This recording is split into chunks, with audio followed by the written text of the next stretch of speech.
दोस्तों, एक अमीर आदमी जिसका हीरो का व्यापार था, वह व्यापार के लिए एक देश से दूसरे देश में जाता रहता था। एक बार उसे विदेश जाना था। फ्लाइट से रास्ता 3 दिनों का था। वह एयरपोर्ट पहुंचा, फ्लाइट का समय हुआ, हवाई जहाज में बैठ गया। लेकिन इस हवाई जहाज में एक ठग भी मौजूद था, जिसको पता था कि सेठ के पास हीरे हैं जिसे वह रात के समय में आसानी से चोरी कर सकता है।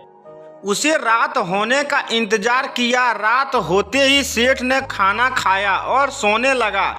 लेकिन उसे अपने हीरो की याद आई। उसने सोचा कि अगर वह सो गया तो उसके हीरे चोरी हो सकते हैं, तो क्यों न आज जाग ही लिया जाए। तो सेठ जाग रहा था।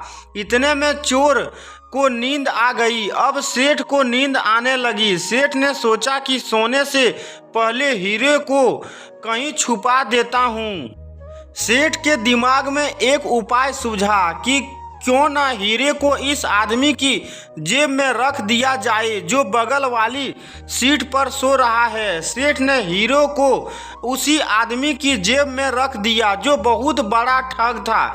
लेकिन सेठ इस बात से बेखबर था कि वह आदमी ठग है और सेठ सो गया। कुछ देर बाद ठग की आंखें खुली तो देखा कि सेठ तो सो गया है। अब इसके हीरे चोरी कर लिए जाएंगे। ठग ने हीरे ढूंढने शुरू कर दिए। सारी रात हीरे ढूंढने के बाद हीरे नहीं मिली। सुबह हो गई। सारी रात जागने के कारण ठग को सुबह नींद आ गई। सेठ की आंखें खुली तो देखा कि वह आदमी जिसकी जेब में हीरे रखे थे वो अभी भी सो रहा है। तो सेठ ने उसे परेशान किए बिना ही अपने हीरे उसकी जेब से निकाले और अपने पास रख लिए। कुछ देर बाद ठग भी उठ गया। ठग ने सोचा रात तो हीरे हाथ नहीं लगे, लेकिन आज रात को जरूर हीरे मुझे मिल जाएंगे। पूरा दिन गुजर गया। शाम हुई। सेठ खाना खाकर कुछ देर के लिए अपने लैपटॉप निकालकर सोशल मीडिया पर किसी से गुफ्तगू की। अब रात हो चुकी थी। सेठ ने अपने हीरो के लिए जागने की खूब कोशिश की, लेकिन उसे नींद आने लगी। उस ठग ने भी खाना खाया। अब उसे भी नींद आने लगी थी। कुछ देर बाद ठग सो गया। अब ठग ने फिर वही तरीका अपनाया और हीरे उसी आदमी की जेब में रख दिए जिसकी जेब में पहली रात को रखे थे और सो गया।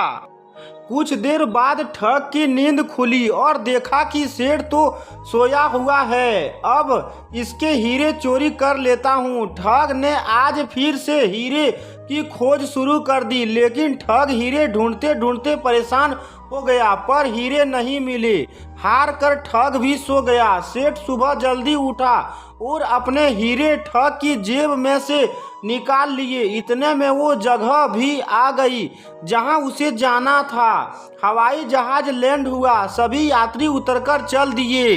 लेकिन ठग के मन में यह विचार आ रहा था कि आखिर सेठ ने हीरे कहाँ छुपाए थे जो मुझ जैसे ठग को भी नहीं मिले। कुछ देर बाद उसे सेठ भी मिला तो उसने सेठ से पूछ ही लिया कि सेठ जी, मैं एक बहुत बड़ा ठग हूँ जिसने अच्छों की नहीं बख्शा, लेकिन इन 2 रातों में मैंने आपके हीरे सभी जगह खोजे, लेकिन हीरे नहीं मिले। आपने हीरे कहाँ छुपाए हुए थे?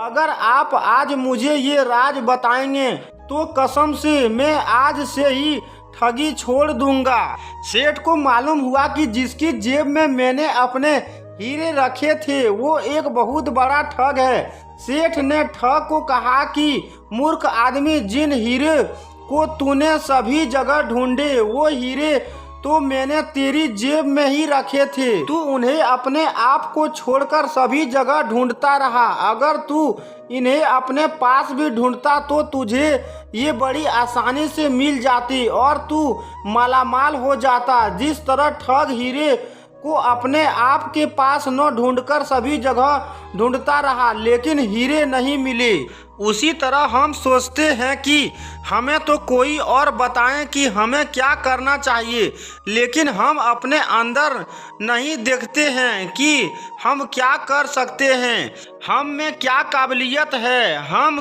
किस कार्य के लिए बने हैं। इसलिए हम बस दूसरों का इंतजार ही करते रह जाते हैं। समय बीतता जाता है और हम जैसे थे वैसे ही रह जाते हैं। दोस्तों, अपने अंदर देखो कि हम क्या कर सकते हैं और उसे ही लक्ष्य बनाइए। आगे बढ़ते चलो, आपको कामयाबी जरूर हासिल होगी। दोस्तों, कैसी लगी ये कहानी आपको हमें कमेंट करके जरूर बताइए। मिलते हैं ऐसी ही ऊर्जा से भरी हुई एक और कहानी के साथ। तब तक के लिए धन्यवाद।